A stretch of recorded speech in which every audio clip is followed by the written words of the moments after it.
السؤال ايه؟ خير يا رب ان شاء الله. هو المسيح هيدخل الجنة ولا النار؟ ايه ده السؤال ده جبت منين؟ اصحابي كل يوم بيسألوه وانا مش عارفة، الناس حد يجاوب لي عليه. انت مش عارفه الاجابه خالص؟ لا.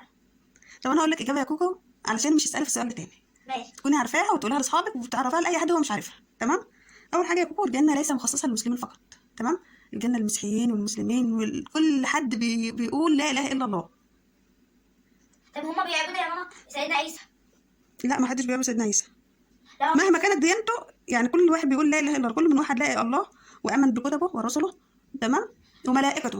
اصل انا مثلا اصحابي بيقولوا لي بيعبدوا سيدنا عيسى بس. دول بقى حرام عليهم اللي بيعبدوا سيدنا عيسى، دول كفره. في مسيحيين هيدخلوا الجنه اللي هم بيؤمنوا بربنا. طب واليهود بيعبدوا الاصنام، في منهم برضه مسلمين؟ اليهود بيعبدوا الاصنام. بس زي اسرائيل زي امريكا لا، كده. اي حد بيعبد حد يعني غير ربنا يا كوكو، غير الله، هيدخل النار. بس كل يعني الجنه مخصصه للمسلمين والمسيحيين وكل الناس، كل واحد قال لا اله الا الله. وفي برضه ناس في ناس يهوديين هيدخلوا الجنه. يهوديين. لا، امريكيين. امريكيين ماشي، ما لو مسلمين ماشي، ولو قالوا لا اله الا الله وحدوا ربنا. بس يا كوكو في سوره البقره بتقول ايه؟